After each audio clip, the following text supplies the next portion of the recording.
All right, welcome back to another episode of Bright Brains. Today I have a fascinating guest. Joining me is Jeremy Duffy. Jeremy is a former NSA employee, leadership mentor, and the author of Are You Listening? A book that explores the consequences of treating the workforce as an adversary instead of an ally. With over a decade of experience advocating for workers and mentoring leaders, he brings deep insight into workplace dynamics, organizational challenges, and the importance of self-advocacy. In this conversation, we'll dive into Jeremy's time at the NSA, what he learned about leadership from working inside a high-stakes intelligence agency, and how those lessons apply to everyday workplaces.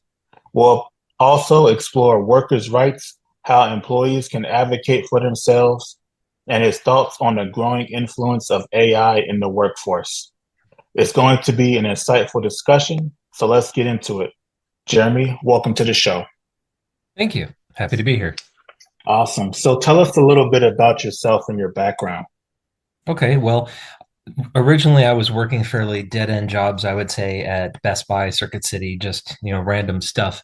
And I went to college to get a degree and discovered that there's this thing called the Scholarship for Service, which is a federally funded program where they pay you for 2 years of school plus books, tuition, sometimes living expenses, depends on where you are, as long as you go work for them for 2 years. Pretty good deal, honestly. And that is how I ended up at the NSA, because they were one of the biggest funders of the program back when I took it. But if that program still exists, I'd recommend looking into it. But it was pretty cool. I got to study computer security in Moscow, Idaho. And then I was wondering, like, they sent you to Russia? That's strange. I've and actually been to Moscow, Ohio for my job. yeah. It's pretty interesting. All right, I didn't mean to cut you off, but yeah. No. It's one of my favorite jokes. What can I say? Anyways, I went to the NSA, did various jobs with them for 16 years, was always looking to go back home to the Pacific Northwest, and I finally made it. But that's basically it. Awesome. All right, then. So the NSA, that's an organization that has a lot of mystery surrounding it. Can you tell us more about what it was like to work there and what you did, possibly? I know you probably can't spill the whole beans about what you did there, but just give us a little background about, first of all, what the NSA is. A lot of people probably don't know. Okay. So when you watch movies and stuff, you see the spies breaking into stuff everywhere. That's not the NSA. And you see the people wandering around looking for criminals here in the US. That's not the NSA either.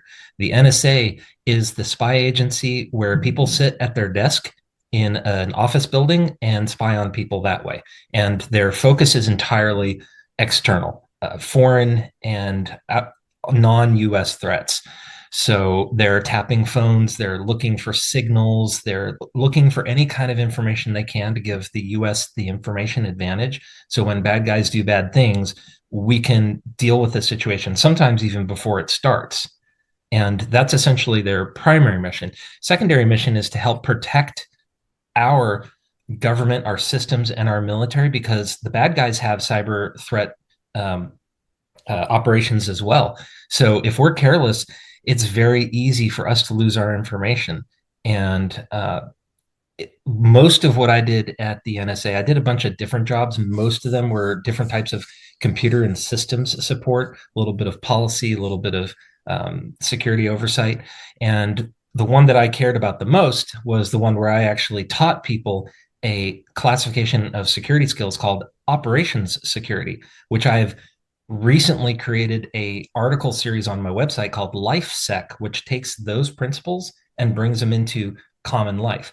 For example, teaching people that if you geotag your phones, every time you take a photo and post it online, people know exactly where you are, which may not be good if you're a high risk person. If there are things you're saying that are unpopular, or there are things they know about you and they don't like you and they know exactly where to go to find you, that's not good.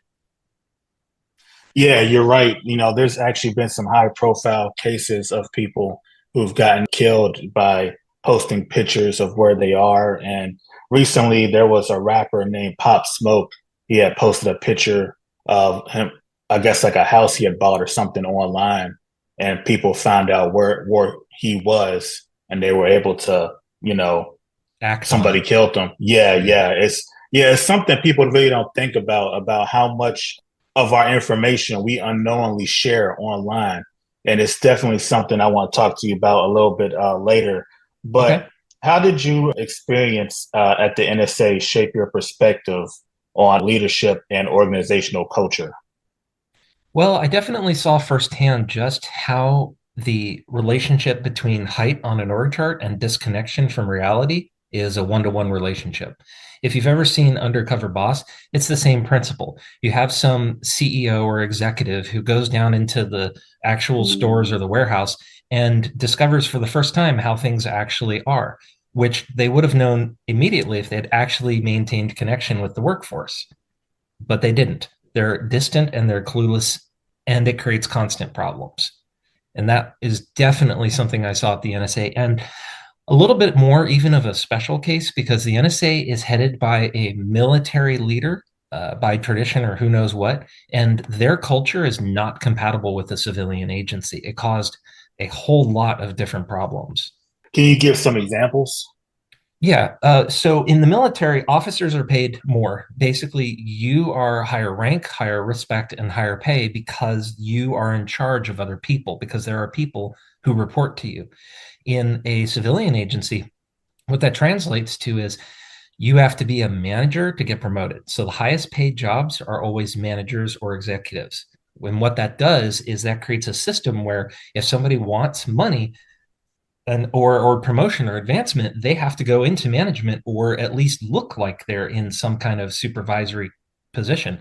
So it caused everybody, regardless of their interest or aptitude, to pile into middle management. So we ended up with this huge bulb of middle management, and there wasn't enough work for anybody to do. There wasn't enough line workers left to actually do anything because everybody was trying to fill these spots for no other reason than that's what was rewarded.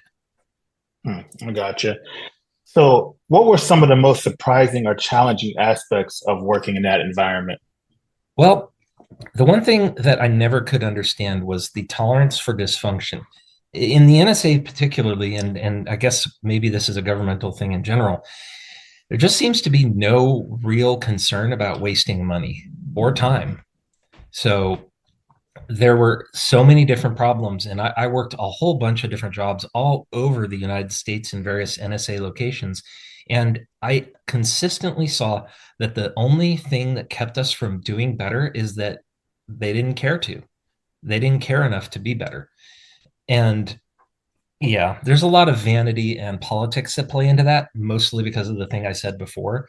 Because when you're a middle manager and there's not enough to do, you have to pretend that there's work to do. You have to invent accomplishments, paint them up, make them look good. And that means wasting money, wasting time, and making sure that nobody calls you out on it.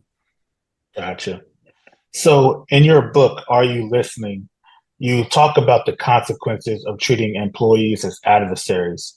Can you share a specific example where you saw this play out? Oh, yeah. Well, a good example is what happened to me, actually, because the polygraph exam can go very easily, but it can also be very difficult. It depends on a lot of factors. For example, I said in a polygraph exam once that I support whistleblowing. So that set off alarms, basically. And that examination, well, interrogation actually, extended for 5 hours. And then there was a 7 month investigation that came afterwards. And it was basically a nightmare. And in the very end of all that, somebody from security just sat down and said, "Look, you understand you have to report things." And I said, "Of course I do. Whistleblowing isn't leaking. Whistleblowing is reporting." And they said, "Oh, okay." And that was the end of it. And all I could think of was how much time and money and waste and despair they put everyone through for a question they could have asked me while I was still strapped up to the machine. But Yeah, basically, the sense that I have gotten consistently from security is that they're trying to find a bad guy, and that is all they care about. They would much rather put you through hell if it helps them get a promotable bullet. I caught somebody, I did whatever, than actually treat it like it's us against the problem. Like we're honest people, we're answering the questions honestly. Just help us through this process. Shout out to our sponsor, Bad Product. the modern lifestyle brand that specializes in streetwear apparel and accessories. Their dedication to values such as self-care promote an optimistic vibe that is sure to spread awareness, and we are always happy to endorse a small business that ultimately shares common beliefs. Go check out that product for yourselves. They stay with multiple collections, great deals, and specials. Simply use our coupon code VAGABARD for 10% off your final purchase. For the best quality, choose the bad product. We appreciate the support, and without further ado, please do stay tuned and enjoy the show. I can imagine being at a job like that can be very stressful. Yeah, it'd be like getting pulled over by the police and questioned every day. Yeah, I can imagine. In a lot of ways, that's what it feels like. So in your book, you have this concept, you call it real listening. You said it's not an open door policy or town halls. So what is real listening? Well, the key with listening is that you have to create space and psychological safety for people to do it. One of the things that is particular to the NSA is the incredibly high rate of people with neurodivergence on the Asperger's or autism spectrum, brilliant people, but very socially, and conflict avoidant. It's a problem. And so what happens is they get shut down very easily just based on your mannerisms, the things you say, and they don't feel safe speaking up, and then they won't. So they choose to be silent instead. And if you're going to break that, you have to create an anonymous means for somebody to reliably put information in, and they need to see that there's action taken afterwards. So when that anonymous suggestion or issue goes in, a leader must post that publicly for open discussion for anybody who's willing to do so, along with what they plan to do about that and why. So if they agree, say so. If they disagree, that's fine, but they need to take responsibility for that and say, look, I have considered this. This is my plan. I think it will work. Here's how we'll check. And if by this date we're not seeing those results, we're going to readdress this. That's what I mean. Taking ownership, taking accountability, but making sure people know that not only are they heard, but there's a response when they're heard too. It just doesn't go into a black hole. So what are some ways that people can implement this? Let's say somebody is in a leadership position at their job. What are some ways people can implement real listening in their own workplace? You mean at the grunt level? Let's say there's like a manager at an office and they want to create a better open discussion amongst leadership staff and their employees. How would they go about implementing this real listening into their workforce? Well, honestly, either they build a tool or they buy a tool. I honestly can't think of any reason why we can't do it electronically, right? So you have a work system. You can set up a forum or an anonymous suggestion box of some kind, or set up a system where a trusted workforce advocate is the center point where you can always go for complete anonymity for your concerns, and set that up. But the key is you have to make sure people know that it's anonymous and that that will not be violated under any circumstances other than people literally, submitting death threats or whatever. Have a process that's clearly explained. For example, if here is the anonymous suggestion box and here is the process of controls that prevents anyone from getting that data. Gotcha. Maybe create a policy that says managers cannot access this data without checking with HR and this ERG and this other group, and all of them have to say yes. All right, then. So what are some common leadership mistakes that create a toxic work culture? Well, one is never admitting failure. The other is like never backing down from a decision, no matter how bad it is, no matter how ridiculous it becomes. Protecting up and punching down. So a leader is supposed to be a shield, not a doormat. So when bad decision rolls downhill, or when a leader is on the warpath and is coming after your people, you're supposed to stand in the way. You're supposed to be the wave breaker for them. But if all you're doing is passing that down, you're not a leader at all.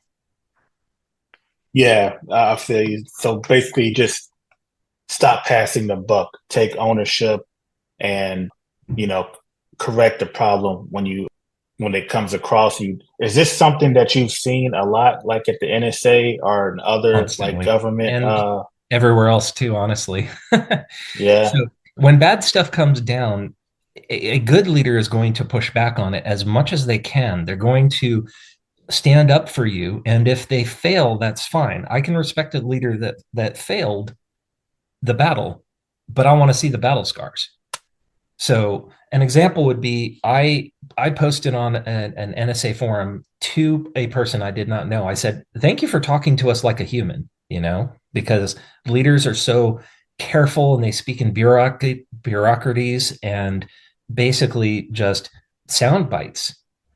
And that person was so offended that he contacted his peer in my organization at 5 levels above me, and it just rolled all the way downhill. And every single person passed that down until it got to my supervisor, who had to sit down with me on some kind of corrective action report or whatever. And I would have wanted to see somebody say, "This is stupid. I'm sorry they're upset, but he didn't say anything wrong, and we're not going to do that unless you are telling me that you're going to write me up if I don't." Want So that leader to explain that to me and say, "Look, I'm not even going to get your supervisor involved. I'm contacting you directly because I think this is stupid." All right. He's asked me to talk to you. We just had that talk. So let's call it good. so you gave a guy a compliment. You said, "Thank you for talking to us like humans," and he got angry. Yeah, he sure did. He was super pissed. That's wild, man. All right, so you said you mentor leaders. How do you go about mentoring someone to be a leader? Well, one of the most important things that I tried to teach these leaders, and the two that I'm thinking of in particular, one was a brigadier general and the other was a career NSA employee, both of whom I really, really liked and respected. I thought they were fantastic leaders in every way except one. They could not believe that people were afraid of them, and they didn't respect it either. So if somebody didn't have the guts to speak up in the way that they felt was appropriate, they didn't have the right to be heard, essentially. They didn't understand the concept of clearing space and psychological safety. And as much as I tried, I couldn't convince them. People are not going to speak up. They don't trust that you're going to respond appropriately. And we need to build this system, which I just described earlier, or it's not going to work. So, what practical steps can leaders take to build trust and allyship with their workforce? I guess you kind of just answered this, but I guess just kind of go more into in depth. Well, more than anything, it is taking responsibility. And let me give you an example. If you make a mistake, actually apologize. As Mm-hmm. a leader, apologize to the workforce. Say, "You know what? I thought this was a good idea. I did not realize these other factors. That was a mistake. And here's what we're going to do about it. If you've been impacted by this, here's what you need to do. If you have more concerns about this, let me know. You can come into my office. You can email me. You can email my workforce advocate if you feel safer there. Go to HR and go through them, or use the anonymous form. But I want to hear from you. And when I do, I'll make sure your voice is heard." Gotcha. Something So, like that. Essentially, be a leader. mhm. What advice do you have for an employee that's currently dealing with a workplace that feels adversarial? Well, for one, it's okay to duck and cover and to run, because what else are you supposed to do? When you have a problem with the workplace, your livelihood is on the line, and it's not your responsibility to build a working relationship that's positive. You are a participant, but it's not your responsibility, because you are not the leader. You are not the manager. The vast majority of the responsibility in communication of the workplace is the person who's actually trained in and responsible for communication, which is supervisors, managers, leaders, executives. Second thing, get it in writing. This was a tip that was actually taught to me by an NSA executive, but the idea is that if somebody tells you something that seems wrong or definitely wrong or illegal or anything, send them an email after the fact that says, hey, I just want to confirm what you asked me to do so I don't miss any steps. You said to do XYZ with this, this, this, and was there anything I missed? And if they respond to that or don't, you have now a legal record of that conversation and they have responsibility for it. Because at the very least, if they didn't respond to it, it begs the question of why. Mm-hmm. So basically, leave a paper trail and Yes. cover your tracks. All right. And if nothing else, if you really want to be aggressive, CC their boss when you send it. If you're sure that this is illegal or wrong or is going to create a problem, make sure that you and your boss aren't the only two people that saw that email. Gotcha. How can the workers effectively advocate for themselves without jeopardizing their job security? Well, something I've learned is that you've got to be really careful not to put people on the defensive. So when you're complaining or pushing back on a thing, don't talk about them or the policy or anything because people will take it personally when you criticize their policy and their decisions, their program. Nobody likes to hear their baby's ugly or whatever. So instead, talk about yourself and say, you know, I have some concerns about this. If we're in an open plan office, that's going to create a lot of noise and visual distraction. It could affect my concentration when I'm trying to write this code. It takes a lot of effort. What should I do about that? Is there a furniture option that's available? You know, can I put up, you know, blinders or whatever? Can I wear big headphones? And that way you raise the issue that maybe they didn't think of.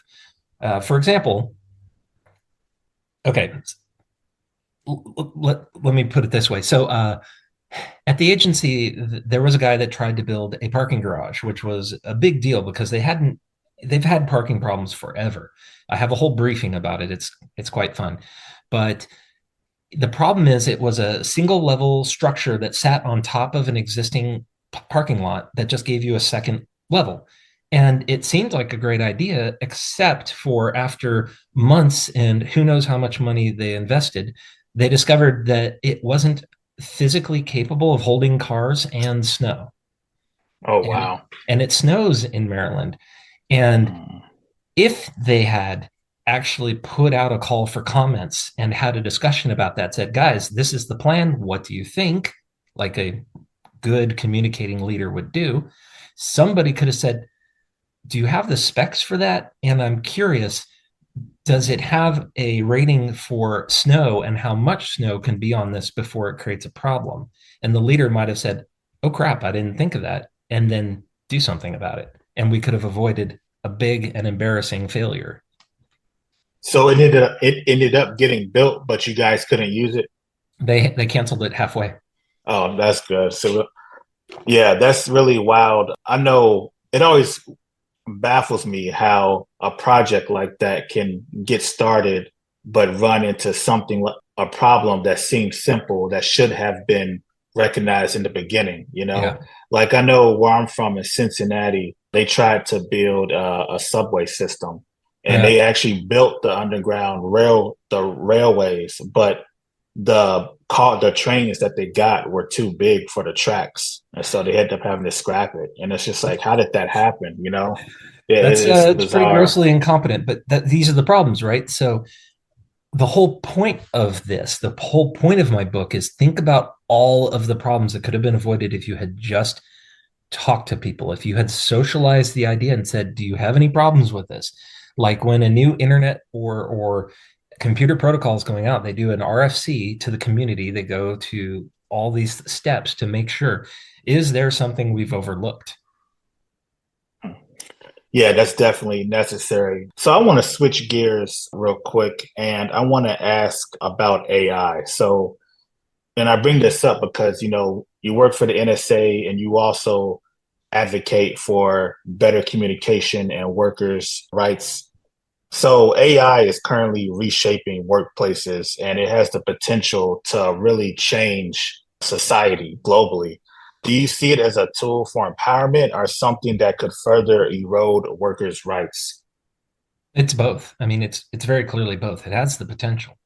And the key is that there are certain technologies and certain advances in society that cannot be stopped. They can only be channeled and controlled.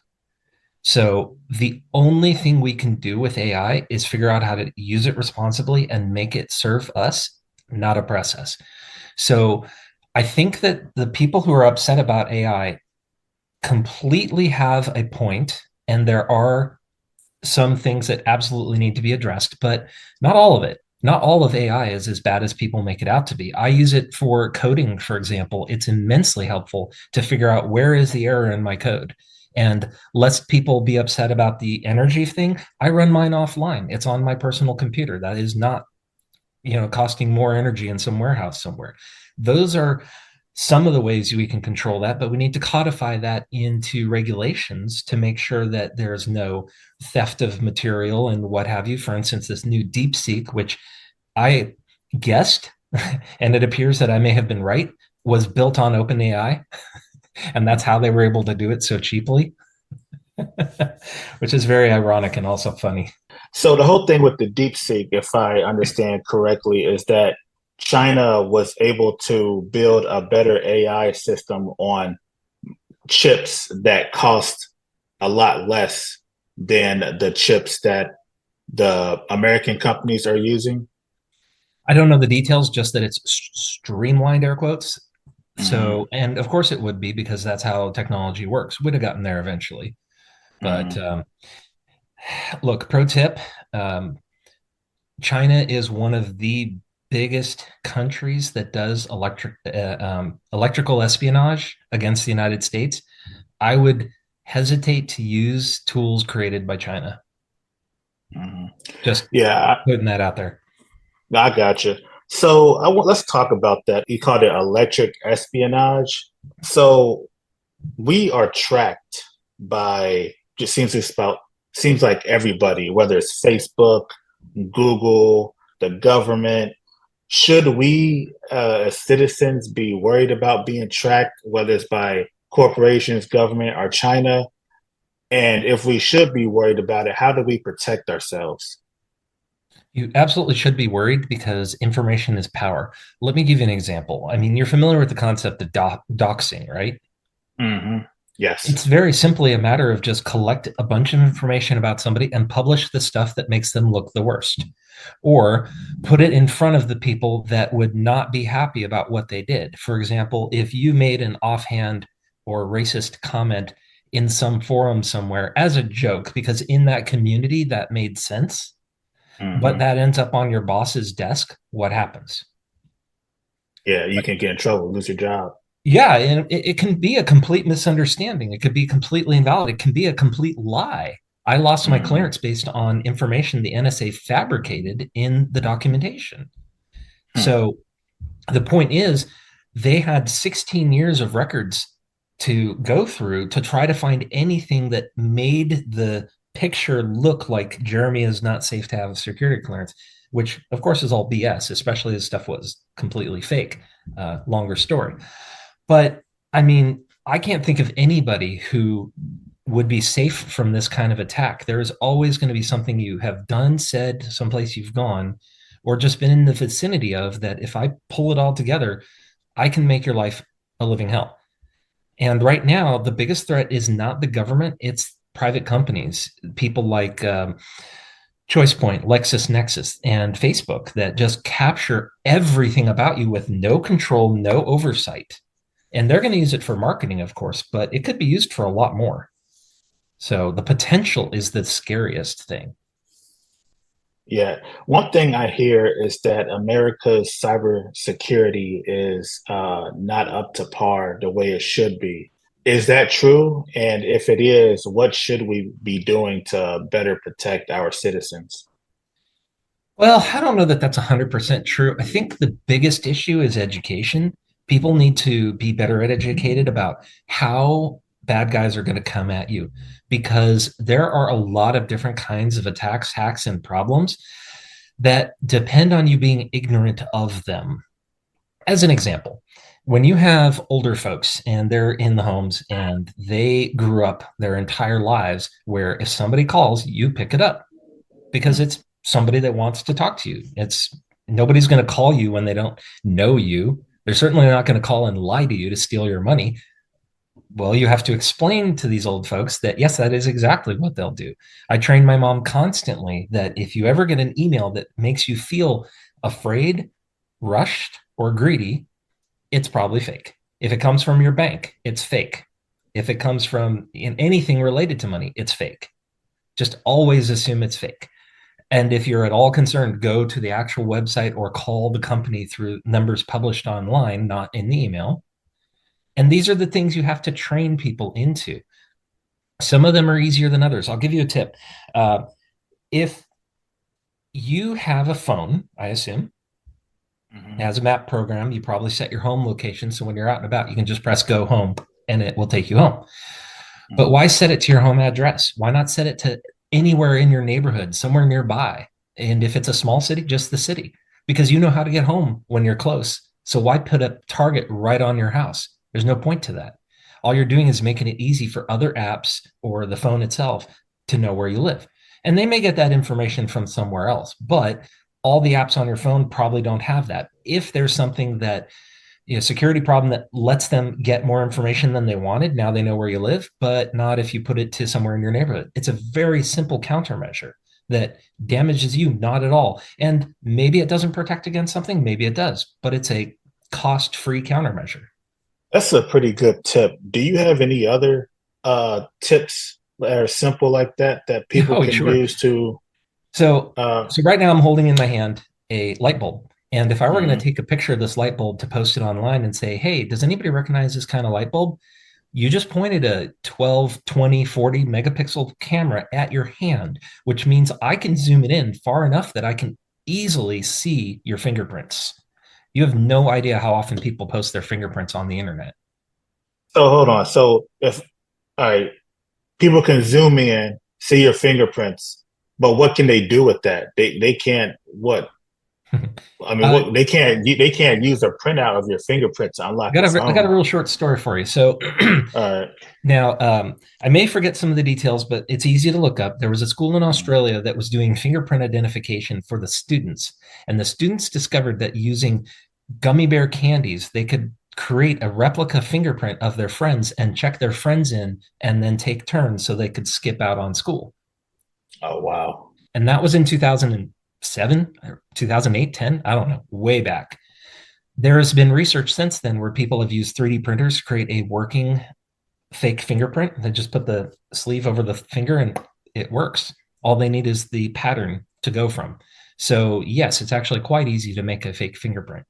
That's interesting. Yeah, I had no clue about that. What are some of cybersecurity threats that people don't know about that you see becoming an issue maybe over the next 5, 10 years? Realistically, it's not the vast majority of computer security is pretty good. The the biggest factor that makes us at risk is our knowledge and our ignorance. And I don't mean that in a pejorative way, just straight up, I didn't know. Sorry, I didn't know.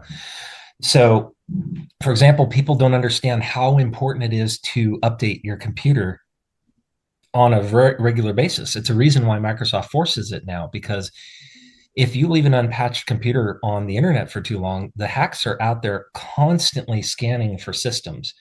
Uh, and it can spread very rapidly in a environment where there's too many unpatched machines. Or that if you're at work with a personal device and you plug that personal device into work, your personal device can be a vector for attacking that company or vice versa.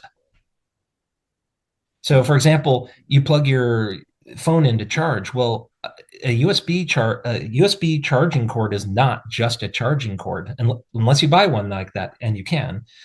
It's data and charge, which means everything you plug it into can also access your phone. So when you're at the airport and they have those charging stations, how do you know that those are just charging stations and not something that will attack your phone and your devices?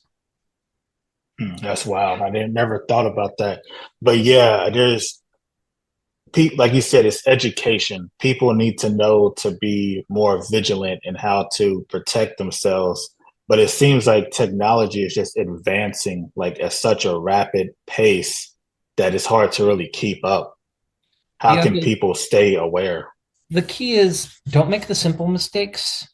Learn and pay attention when people are trying to tell you, hey, there's a risk here, as long as it's not absurd. Like if somebody tells you, well, just dump your computer in a lake, that's absurd. Nobody's going to do that. What I want to teach people is here's a small change you can make that will make your life better.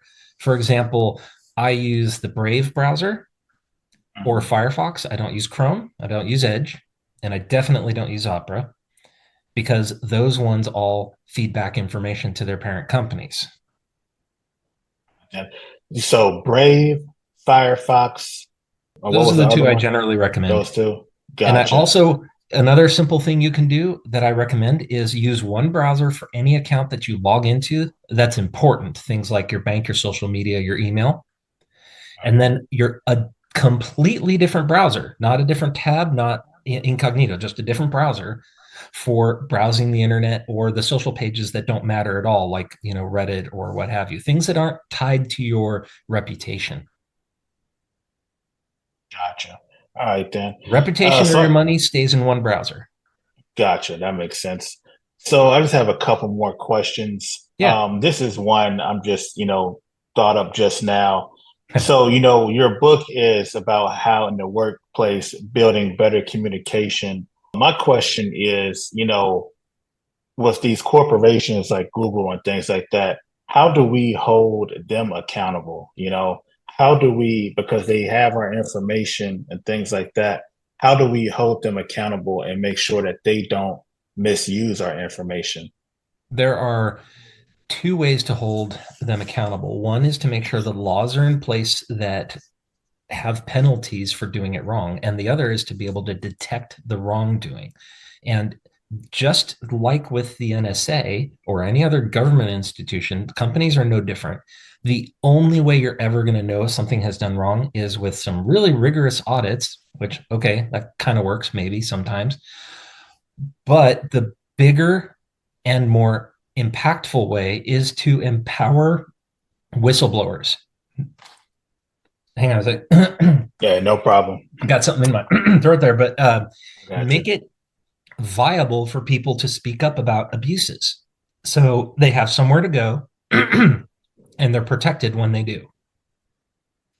Yeah, that is, some of the prominent whistleblowers that come to mind is Edward Snowden, which I can't remember if he worked at the NSA He or did. if that was, yeah. So, there's Edward Snowden. And then recently there was someone at Boeing who I think was trying to come forward and then he mysteriously died. Yes. So this whole thing about protecting whistleblowers, it's very important because I imagine there are a lot of people who want to come forward.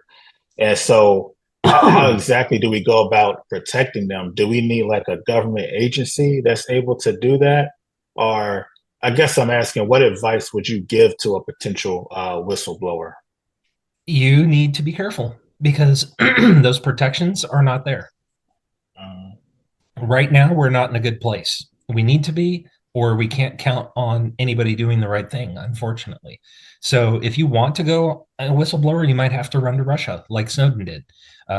Just to be clear, I still don't technically consider Snowden a whistleblower. He was, but he also leaked a lot of data. I'm kind of on the fence.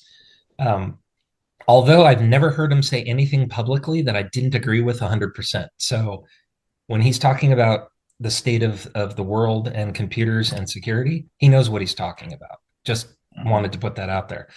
But the key is if whistleblowing actually worked, they wouldn't waste so much money. They wouldn't put people at risk. This program that Snowden had an issue with might not have gotten off the ground. So what has to happen is we need to normalize and protect whistleblowing, make it part of our process, make it part of our culture so that it's always there. Gotcha. Now, you said you might have to run to Russia. One thing that was always weird to me about the whole Snowden thing was Russia is an adversary, right? Yeah. So, if you can't trust, if you're whistleblowing on the government and then running to another adversary that's also not trustworthy, doesn't that kind of defeat the purpose? That was one of my questions too. According to his book, it's because he was actually on his way somewhere else Mm-hmm. and had to go through Russia to avoid US airspace and US controlled territories or allies. And while he was there, his citizenship was revoked. He couldn't get out of Russia, and or they were just interested in what he had to say and what they could do with him. So yeah, he basically got trapped there. It wasn't that he was looking to go there. Gotcha. And for what it's worth, I believe that that's true. Mm-hmm. All right, So then. So, reading his book actually answered a lot of my questions about Snowden, all but one. And that was, why did he leak so much other information that wasn't related to that program? That's the only concern I still have left. The rest are pretty much answered. did you work there at the same time as him? Yep. Or yeah, did you know Yep. him like personally? That's No, I why. didn't know him personally. But the most important thing about Snowden is they say, well, he should have reported this to the oversight and compliance and to the inspector general and what have you. And I agree that if you want to stay out of jail, that's what you do. But I also believe that it wouldn't have done anything. Nobody would know about this program still if he hadn't done it the way he did, because the whistleblowing and protective systems that are in place are completely ineffective. Now, one thing too that pops into my mind about this whole discussion, obviously people don't like being spied on, but at the same time, part of me wonders like if we're able to prevent a terrorist attack or something else of dangerous of that magnitude, like maybe a mass shooting or something like that, maybe it's worth it for us to be tracked in this manner if we can prevent crime. That's Sure, what but some prove it, people right? say. Yeah. Because you're telling me I have to take my shoes off to keep the plane safe. Prove it. Prove to me that that is actually necessary. I need to know that whatever you're asking me to do that makes my life worse has meaning and isn't just what we call security theater. And the problem with thinking, okay, well, if this is what we have to do to prevent that, is that there's no correlation necessarily between these things. So if we have a mass spying, yeah, maybe they could stop an event, but maybe they could stop it without that if they would focus their efforts. But what else can you do with that information? Like I said, information is power. The more I know about you, the easier it is to just absolutely destroy you. And giving that power to somebody is somebody who is not trustworthy is not sensible. So, you watch, you see Batman Returns. He had that, no, spoilers ahead, but he set up that program that hacked every phone in the city to look for the Joker's voice. Yeah. And Lucius said, this is way too much power for one man. This is not okay. And he says, that's why I'm not going to be in control of it. You are. After we find the Joker, you should hit this button and the whole thing is destroyed. Right? Yeah. So And yeah, the power is not the problem, the responsibility is. And right now, we do not have that layer of responsibility protecting us. if let's say somebody in power, like the president or somebody, came to you and asked you for advice on how to better use that power and how to make sure it doesn't get abused, what would you tell them? I know that's kind of a great big question, but what would you tell them on how to manage this?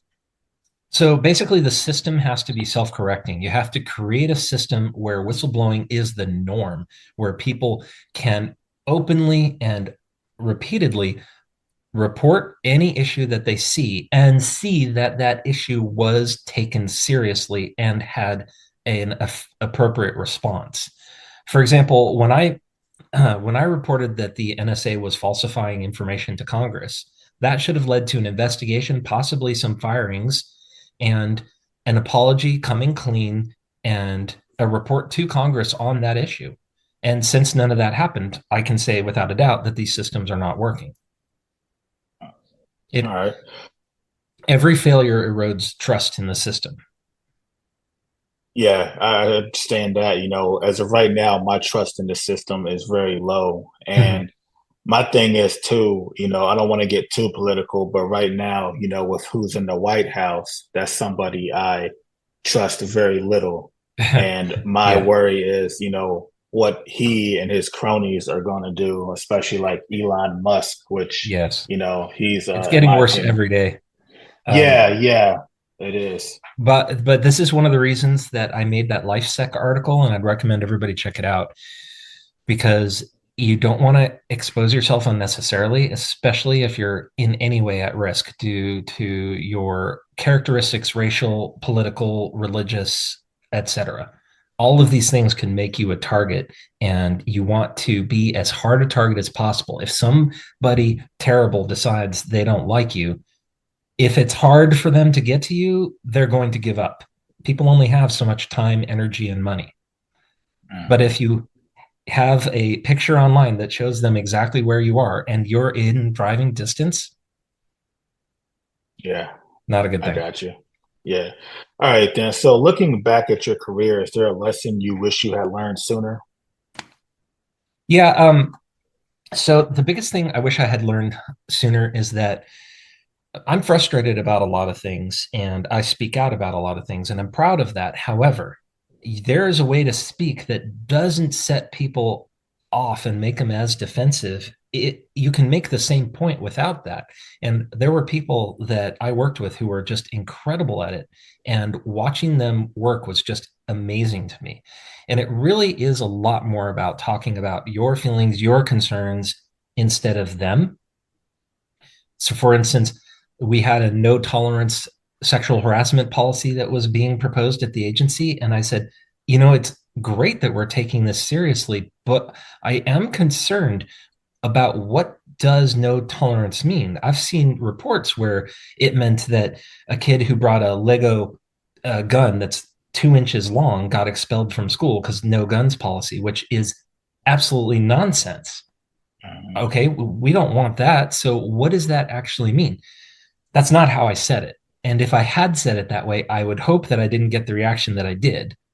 But it spun into this huge kerfuffle because I was a little more, blunt about it and a little less considerate of the feelings of the people who were waiting for the agency to take sexual harassment seriously. By the way, big problem at the agency. Sexual harassment and abuse is out of control. Oh, wow. Huh. That's crazy. I guess people think that like an agency like that would be not face the same kind of problems that a common, like ordinary civilian company would face. But at the end of the day, people are people and they have the same problems no matter where, you Well, know. especially in an insulated environment like the NSA, where behind the veil of security, there's even less accountability. Hmm. All right, Dan. So tell us a little bit about your book and what inspired you to write it. Well, my the reason I wrote the book was when I came into the agency, I was really worried that I would have to make a decision about, going public, going Snowden versus my job versus my safety. And I never really saw any abuses that were so egregious. I felt that that was necessary. But I also felt that the abuses I did see shouldn't go unanswered. And so I started writing a book that essentially cataloged all the various problems at the NSA in an attempt to take it to the public and hope that somebody would do something about it. And eventually I realized, most people aren't really going to be super interested in the NSA. And there's a lesson here that I think I can teach. And what I did is I reshaped it into a leadership book that said, look, you should have known about these problems and you didn't. So if you're telling me that you are an authentic leader that was really trying to do good things, but you missed this anyway, here's what you should have paid attention to and here's how. And because you didn't, this is what could be happening right now that you're unaware of. And then I go into deep detail about those abuses, the despair, the suicide attempts, all of the different problems that were created because of their disconnectedness. And Gotcha. that is essentially what the book is about. It's basically a cautionary tale of why listening is important and what is actually listening versus what they think is listening, which is apparently a common problem because every company I've been in since then has these same problems. So, where can people go to find the book? It's not available just yet. So, can you explain where people can go to learn more? Yeah, I'm looking at different options for getting it out there. The most important thing is that it's been approved for release and it's ready to go. I'm looking for literary agents and publishers, but in the meantime, you can go to my website, thegeekprofessor.com. And on there, you'll see in the sidebar the link to the Kickstarter or my mailing list. Either way, you can keep up to date with what's going on. If you do sign up on my mailing list, which, just to be clear, is only for the book, nothing else. So, no spam.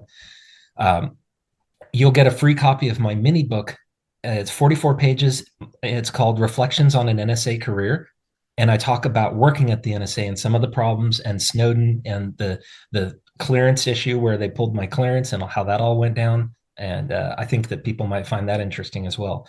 So The Geek Professor, and that's also where you'll find my LifeSec article. And you can also look me up at jeremyduffy.com. All right, Dan, one last question, and then we'll wrap it up. What's the best piece of advice you ever received about leadership or workplace advocacy? Let's see. So I would say we've kind of covered that before. So now I'm trying to look for a new one. But the bottom line is this: your intentions don't matter. I can't tell you how many times a leader told me, well, assume good intent. Don't care. I honestly do not care what your intentions were. You still did this bad thing, and we need to handle it. And you're not handling it, and that's a problem. So I actually did talk to a lot of leaders, and I did discover over time that they weren't all evil like I thought. A lot of them really did want to do good things, and they were trying, but failing so badly because they just weren't paying attention. They didn't know how to connect with people. They didn't know how to set aside their pride and just listen and have the humility to do so. And that makes you a bad leader no matter how hard you try. So if your intent is to be a good leader, the message that I'm sharing in this book is critically important to learn, and hopefully sooner than later. All right, then, Jeremy, thank you for joining us. I really appreciate this talk. I learned a lot. Is there anything you want to say before we close it out? No, just I want to thank you. Thank you for the time, and I really hope that the people that are listening are getting something out of this. Feel free to reach out to me. I'm always looking for feedback because I listen, or at least I try. Awesome. All right, then. That's a wrap for this episode of Bright Brains, where curiosity meets conversation. If you enjoyed the ride, make sure to follow, rate, and review the show. It helps more minds find their way here. You can keep up with me on Facebook at Bright Brains Podcast, on Blue Sky at brightbrainspod.bsky.social, and last but certainly not least, Instagram at bright_brains_podcast. And remember, that's Bright Brains with a Z. So check me out for behind the scenes content, episode updates, and more thought-provoking discussions. Stay sharp, stay curious, and I'll catch you next time. Keep that brain bright.